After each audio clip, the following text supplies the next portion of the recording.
Kagaya Ubuyashiki passed away at the age of 23. His illness had progressively worsened, leaving him immobile and bedridden. Until that day, Kagaya had visited the graves of fallen Demon Slayer Corps members daily, never missing a single day.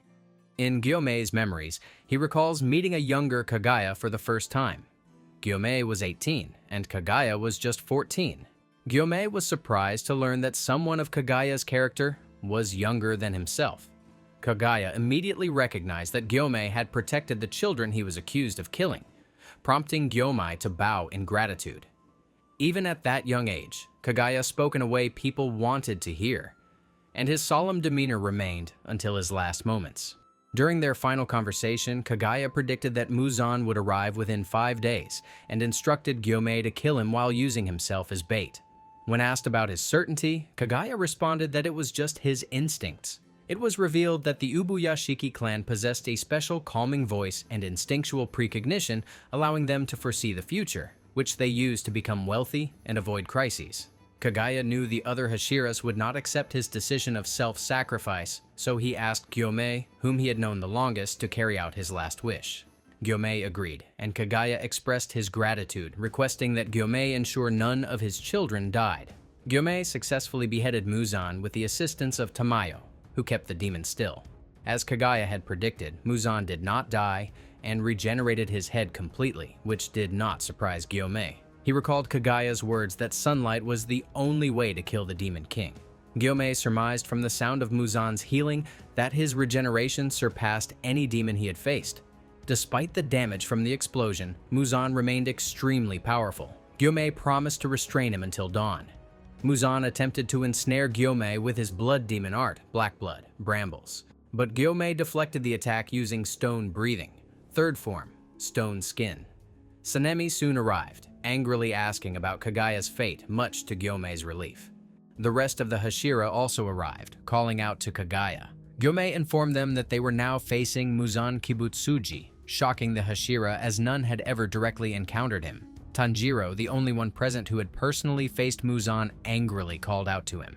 In the Infinity Castle arc, giant doors suddenly appeared and slid open beneath the Demon Slayers, causing them to plummet into the Infinity Castle. Muzan mocked them for believing they had him cornered, declaring that they would now fall into hell and that he would kill them all. Tanjiro responded that Muzan would be the only one going to hell and promised to kill him. Muzan accepted the challenge, saying, "Then do it if you can. Tanjiro Kamado." Scene shifts. Tanjiro finds himself in a disorienting and perilous situation. The environment around him has been drastically altered by the enemy's blood demon technique, leaving him unable to distinguish directions. His confusion is palpable as he exclaims, "What is this place? I can't tell left from right here." He is struggling to make sense of his surroundings and realizes that the environment has been manipulated by the enemy's powers, making it difficult for him to navigate. Questions. Was this place created by the enemy's blood demon technique? This realization underscores the formidable nature of their adversary. Reflecting on recent events, Tanjiro recalls, "I don't exactly know what was happening back then, but Tamayo-san was pinning Muzan down." This indicates that Tamayo, an ally, was successfully holding off the powerful antagonist, Muzan. However, Tanjiro is acutely aware of the precariousness of their situation, expressing concern, "I don't know how long she can keep that up though."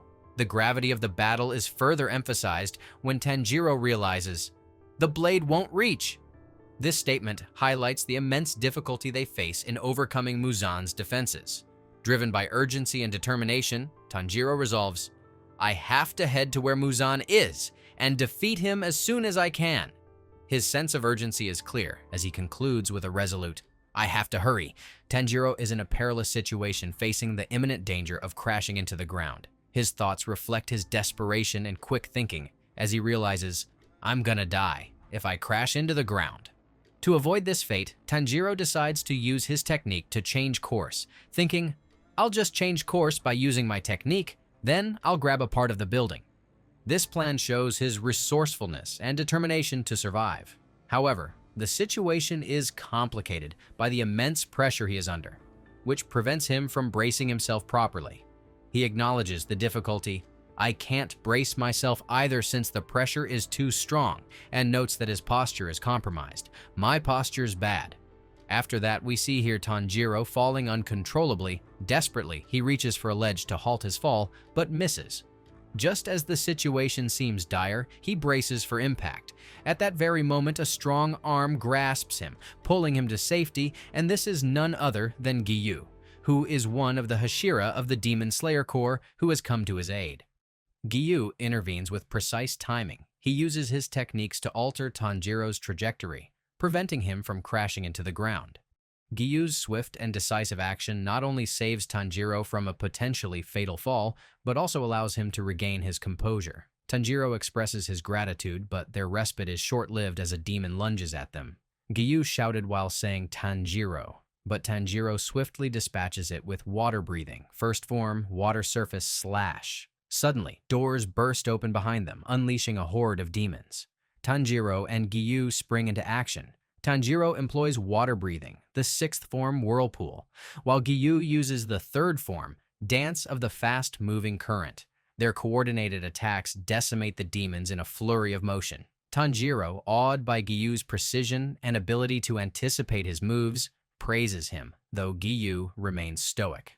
Together, they press on through the castle. Meanwhile, elsewhere, Obanai descends into the fray, slicing through numerous demons with serpent-breathing, fifth form, slithering serpent. He fiercely protects Mitsuri, who beams with joy at his arrival. After ensuring her safety, they continue their advance through the castle, as Gyomi and Muchiro carve a path through the demonic onslaught, noting the sheer number of enemies. Gyomei surmises that each demon is as powerful as a lower rank, their purpose to exhaust the demon slayers. When Muichiro inquires about Kagaya's fate, Gyomei solemnly reveals that he met a dignified end, using himself as a decoy to protect others. Muichiro, recalling Kagaya's unwavering support, vows to make Muzan suffer for taking their leader and father figure. Gyomei shares his sentiment, their resolve steeled by grief and anger. Sanemi, consumed by sorrow and rage over Kagaya's death, is filled with regrets that he couldn't protect him, and sits alone on a wooden platform. When demons attack, he effortlessly slashes them apart, his fury unrelenting. More demons converge, but Sanemi, tears streaming, demons began to appear one after another. Sanemi gave a sinister smile and challenged them all, declaring, "Come and get me. I will slaughter you all," determined to avenge his master. Meanwhile, Inosuke rampages through the castle, viewing each encounter as a test of his training. At first, he found himself bewildered, unsure of how he had ended up in this strange, chaotic place. The surroundings were bizarre and disorienting. But there was one thing he knew very well that there was no time to ponder. Demons began to fly at him from all directions. So instead of succumbing to fear, he thought it was a great chance to test out his training. Other side Genya, lost in the labyrinthine halls, worries about his comrades and brother. Zenitsu, hearing distant sounds, suspects someone present. He also thinks about the person who is responsible for his master's death and vows retribution. Shinobu, detecting the scent of blood, opens a door to find a demon amidst a pile of corpses. Doma, noticing her comments on her youthful appearance, and thanks Nakame for the opportunity, setting the stage for a deadly confrontation. Shinobu Kocho is driven by the desire to avenge her sister. This chapter highlights her determination to fulfill this promise despite the odds. In this chapter, it is shown that Shinobu Kocho, who is the insect Hashira of the Demon Slayer Corps, goes into her flashback. In this flashback, we see Kanai's last moments, who is Shinobu's late sister, who was killed by an upper-rank demon. In the flashback, Kanai asks Shinobu to leave the Demon Slayer Corps and live a normal life. But Shinobu is overwhelmed with grief and anger and refuses Kanai's plea. She told her that she would never quit until she avenged her sister's death and couldn't accept a life of normalcy after the loss of her beloved sister. Her emotions are raw and intense as she demands to know the identity of the demon who is responsible for Kanai's condition. In this critical moment, memories of her sister Kanai flood her mind. She vividly recalls the day Kanai described the upper-rank demon's true identity to her. While taking her last breath, Kanai described the demon who drove her to this condition. With a gentle yet serious expression, she warned Shinobu about him. "Shinobu, if you ever encounter a demon with a calm and kind demeanor, always smiling and speaking softly. Be cautious. That demon is Duma, the upper moon too. He is extremely dangerous, despite his gentle appearance. In a different section, Shinobu saw an upper-rank demon who had already killed lots of girls and eaten them one by one. The demon speaks in a gentle and calm manner. Doma introduced himself to Shinobu very calmly and gently. Shinobu then noticed Doma's appearance, where there were blood stains on the top of his head, and he was trying to kill another girl who asked Shinobu for help. Shinobu saved the girl, but Doma killed her immediately. Then she notices that he has a pair of sharp fans in his hands which he uses as his weapons. At that moment, Shinobu's resolve hardens. She recognizes the demon's deceptive nature, just as Kanai had described. Doma's serene smile and soothing voice are a stark contrast to the monstrous reality hidden beneath. Shinobu's determination to avenge her sister's death intensifies, knowing that she is facing the very demon Kanai had warned her about. After killing that girl, Doma tells Shinobu that he is the founder of the Eternal Paradise cult, so he must make all his worshippers, including himself, happy, so he'll eat her up without leaving a single speech. Shinobu was astonished and filled with hatred and said with anger, "Make everyone happy? Don't be insane. This girl was screaming for help just now." Doma stands before Shinobu, his eyes gleaming with a sinister light. His voice is calm, almost soothing, but the madness in his eyes betrays his true nature. Doma's reply to Shinobu is astonishing and crazed. He replies, "So that's why I saved her. There's nothing to be afraid of. She's not feeling any more pain, nor is she suffering. Now they get to live together with me forever. And that's why I eat them all up." From Doma's perspective, it is demonstrated here that he finds humans interesting because they have different values and emotions. His calm demeanor and twisted logic make him a terrifying antagonist. He believes that by killing humans, he is helping them, which adds to his psychopathic nature. "I made sure to accept, rescue, and guide them all to enlightenment," he began, his tone almost reverent. The room seemed to grow colder as he continued all the feelings of his worshippers. His words hung in the air, heavy with the weight of his twisted devotion. "Blood flesh," he added, his voice dropping to a whisper that sent shivers down the spine. Duma's expression was one of serene madness, a stark contrast to the horror his words conveyed. In his mind, he was a savior, leading his followers to a dark and twisted form of salvation. The reality, however, was far more sinister, a nightmare from which there was no escape. In the dimly lit chamber, the tension was palpable. Shinobu's voice cut through the silence like a knife. "There's no way, you're insane." Her eyes narrowed as she stared at Duma. "Are you right in the head?" She stood firm, her eyes blazing with a mix of fury and disgust, and she added, "You're actually making me vomit here." She spat out, her voice trembling with emotion. Doma, unfazed, tilted his head slightly and feigned innocence. "Oh, I know. How come you're being this harsh, even though we only met just now?" he responded. Doma's smile widened. His expression remained unchanged. His gaze was unwavering. "If there's anything bothering you, I'll make sure to listen, so come on, speak up," he added, his tone mocking and condescending. Shinobu's fists clenched at her sides, her heart pounding in her chest. She took a deep breath, her voice steadying as she confronted the demon before her. "Anything bothering me?" Her voice barely above a whisper. She continued with her rising voice, "You're the one who killed my sister," she asked with rage. The demon's eyes widened with a mix of frustration and longing. "Ah!" he growled, his voice echoing through the darkened space. He muttered to himself, recalling a distant memory, and said, "You mean the flower breath girl from before?" A wistful smile crossed his face as he reminisced. "She was such a sweet and cute girl. I missed out on eating her because of the sun coming up. I remember her." The memory of the rising sun forcing him to retreat is still fresh in his mind. Then his tone shifted, tinged with regret. "But I really wanted to eat her all." Upon hearing Doma mention her sister Kanai, Shinobu launched a sudden attack. She wasted no time in launching her attack. With swift and precise movements, she used her insect breathing technique, Dance of the Bee Sting, True Flutter, aiming directly at Doma's right eye. Her speed and accuracy catch Doma off guard, and he is unable to dodge the attack in time. Despite the initial success, Duma quickly recovers and retaliates with his blood demon art Frozen Lotus, summoning a flurry of ice lotuses that filled the air with a bone-chilling cold. The icy petals swirled around Shinobu, forcing her to retreat and dodge the freezing assault. The cold was intense, enough to rip through someone's lungs, making it difficult for Shinobu to maintain her offensive. Despite the freezing air and the danger it posed, she remained focused and her resolve unwavering.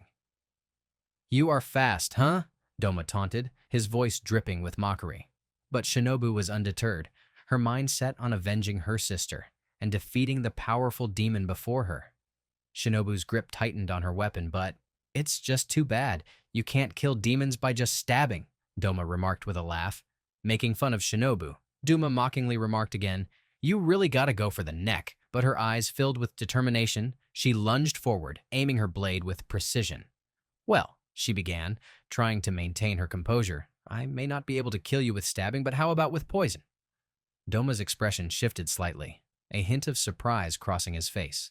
Shinobu stood resolute, her gaze fixed on Doma. "I don't know if this poison will work on an upper moon," she contemplated. She knew the stakes were high, but she was prepared to give it her all. She observed intently, her heart racing. At that moment, she remembered her sister and hoped her sister's spirit would lend her the strength she needed. The realization hit Doma as Shinobu's blade made contact. The poison she had infused into her weapon began to take effect, causing him to gasp in pain, his confidence wavering as the poison spread through his body. He struggled to catch his breath. Shinobu, observing his condition, Doma, with a derisive smile, taunted her. "This poison is significantly stronger than the one you used on Rui's mountain," he remarked, his tone laced with mockery. He seemed confident, almost as if he found her efforts amusing. "It seems," Doma began, his voice dripping with condescension. "Sorry about that," he continued, feigning an apology. "I was able to decompose your poison." Which means he neutralized its effects. His words were like daggers, piercing through Shinobu's resolve. Shinobu's eyes widened in shock as she had worked hard to create a poison strong enough to defeat Doma. Doma's rapid adaptation to her poison puts her at a disadvantage. Duma further taunts her by acknowledging her efforts, saying, "And I know you worked so hard to use it," his tone mocking her efforts. He is intrigued by the unique sound of her blade makes when she changes the poison mix and puts it back into its sheath. Doma expresses his enjoyment of the situation and finds the experience of being attacked with poison entertaining and even suggests he might enjoy it, further mocking Shinobu. He admits that he anticipated this outcome, showing his confidence and dismissing the threat posed by Shinobu's poison. Despite the pain and the mockery, Shinobu's spirit remained unbroken. She knew she had to keep fighting, not just for herself, but for her fallen comrades and her beloved sister Kanai. Her determination was unwavering, even in the face of such a formidable opponent. Doma's memories drifted back to his childhood, a time when his rainbow-colored eyes and white hair marked him as someone special, someone believed to be connected to the gods. His parents, whom he considered dim-witted, had arranged a cult with him at its head, calling it the Eternal Paradise Faith. Despite the reverence, Doma never heard the god's voice. He simply played along with the charade. Worshippers flocked to him, seeking repentance and advice for their life's troubles. Even as a child, Doma found it irritating that adults sought wisdom from him. He cried when they begged him to guide them to paradise, believing that paradise, the gods, and Buddha were mere fairy tales. He pitied them for their inability to see reality, convinced that everyone was destined to die and rot. Doma believed it was his duty to make these people happy by devouring them whole. In the present, Doma stood on the battlefield, healing himself from Shinobu's poison. He noticed her breathing heavily and asked with a hint of concern, "Are you okay? Your lung cells are dying from my blood demon art. It's dangerous to breathe now." Shinobu, realizing the true strength of an upper-rank demon, decided to use multiple blows to poison him again. She called upon her insect-breathing technique, Dance of the Dragonfly, Compound Eye Hexagon, and rushed forward, stabbing Doma 6 times. Doma, impressed by her speed, remarked, "You might be the fastest insect Tashira I've fought." But as Shinobu backed away, she realized she was also slashed in return. Blood poured from her wounds, and she collapsed in pain. Doma taunted her, "You could have cut off my head with your speed, but your small frame holds you back." Shinobu looked at her blood-stained hands, lamenting her small stature. She remembered how she never grew taller, how larger hands and legs meant more muscle. Kanare, despite her dainty frame, could do it, and Gyume's strength always put others at ease. In her mind, she recalled Kane's last moments. Kanare's spirit appeared before her, urging her to stand. "You promised me and Kanao. Win with the resolve to kill him, no matter the sacrifice." Shinobu, crouching down as Doma approached, felt the pain of his half-hearted slashes. Kanare's voice echoed in her mind, urging her to keep trying. With newfound determination, Shinobu stood up, surprising Doma. She coughed blood, and Doma laughed. "The blood in your lungs is causing you to cough." Shinobu evaded Doma's slash and stabbed him in the neck. Doma, resolving to behead her, said, "Give up. You're beyond saving." Instead, Shinobu took a stance and called upon her insect-breathing technique. Dance of the Centipede, 100-legged zigzag. She sped towards Doma, destroying the bridge with the impact of her feet. Doma tried to slash her but missed, only slicing her hayori.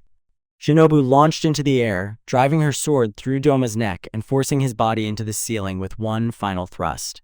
Shinobu's memories of her childhood were once filled with the belief that happiness was an endless road throughout life. This belief was shattered when a demon invaded her home, killing both her parents and leaving her and her sister Kanae orphaned. They were saved by Gyome Himejima, who arrived just in time to defeat the demon. Though her own happiness was forever destroyed, Shinobu realized that others' happiness could still be preserved. The sisters resolved to become demon slayers to prevent others from suffering the same fate. Shinobu and Kanae made a promise to each other to fight demons, believing that even their weak strength could save tens of people by stopping one demon, and hundreds by stopping an upper rank. It didn't matter whether they could or couldn't. What mattered was that they had to try. Shinobu recalled the time when Tanjiro asked if she was angry. She admitted she had been angry for a long time, remembering the deaths of her parents, her sister, and all her Tsugukos before Kanao. She thought of Aoi, Sumi, Kiyo, and Naho, whose families were also killed. Most of all, she was incensed at her poison's inability to hurt Doma. Her sword slipped from Doma's neck, causing her to fall. Doma used his ice to catch her and pull her into a mocking embrace. With crocodile tears in his eyes, Doma mockingly congratulated her for making it this far, while insulting her for being weaker and less talented than Kanae. This infuriated Shinobu. Doma acknowledged her foolishness in trying to kill him despite the odds, and called it the fleeting nature of humans. As he decided she was finally worthy of being eaten, he asked for her final words. Shinobu responded defiantly, "Go to hell." Doma began to absorb Shinobu's body. Kanao opened the door to the cult room and looked up to see Doma clutching Shinobu in the roof. Shinobu attempted to signal Kanao with her hand, but Doma noticed. As Kanao watched in horror, Doma broke Shinobu's body in his arms, killing her and causing her sword to fall.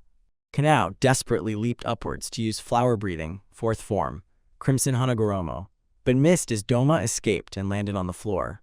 The demon advised her not to attack him while he was absorbing someone, causing Kanao to seethe with rage.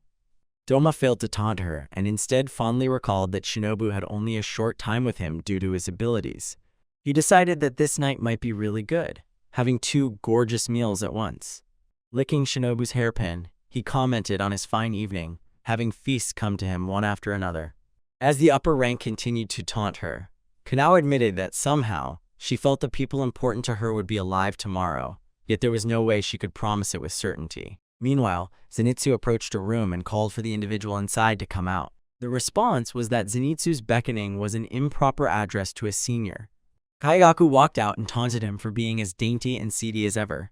Zenitsu responded that as a demon, Kaigaku was no longer his senior. As Tanjiro and Giyu sprinted through the labyrinthine infinity castle, Tanjiro nearly plummets through an opened floor, barely managing to grab the ledge and save himself. Giyu warns him to stay alert, and Tanjiro remarks that it feels as if the castle itself is alive, actively trying to separate them. He knows they must reach Muzan and the rest of the core members quickly, realizing that Tamayo is running out of time, yet they still don't know Muzan's exact location. Suddenly, a Kasugai crow announces that Shinobu has been killed in battle against Upper Rank 2. Upon hearing this, Tanjiro wells up with tears, thinking about Kanao and the girls of the Butterfly Mansion. Giyu notices a piece of paper attached to the crow's neck, remarking that messages are being sent rapidly. Meanwhile, Kiriya Ubuyashiki, the new Oyakata of the Demon Slayer Corps, receives similar pieces of paper talismans of Yushiro's blood demon art on his head and those of his sisters, Kanata and Kukina. Kusina confirms Shinobu's death to Kiriya and notes that the remaining Hashira are still alive. Kiriya, now the leader at the tender age of 8, does not mourn his parents and sister. Instead, he focuses on the mission, having no time to shed tears. Kusina and Kanata also push their grief aside to support him. Kiriya orders the crows to spread as many talismans as possible due to their lack of information. Kusina confirms that Muzan's location has not changed, and that the Hashira are spread thin. He orders them to head north. Kumina adds that Kanao and Zenitsu are currently facing upper ranks, with Zenitsu confronting upper rank 6. In the midst of this, Kaigaku taunts Zenitsu, believing he remains weak. He rhetorically asks if Zenitsu is now a Hashira, and if he still uses only the first form of thunder breathing. Zenitsu, surprising the demon, talks back, questioning if Kaigaku is excited to fill the bottom place of the upper ranks.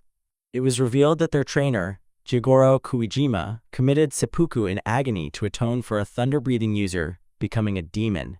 The process was incomplete because a second person has to be present there to chop the head off, otherwise the person performing seppuku suffers.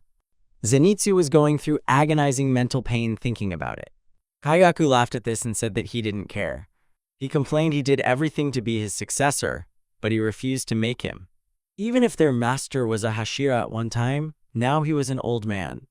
Zenitsu says both of them are bad successors because Zenitsu can only do first form and Kaigaku can do everything else except that. Kaigaku, being furious at this, lunges forward to attack Zenitsu, but gets a slashback from our boy in return. He also remarks Kaigaku is too slow-moving, like a completely different person.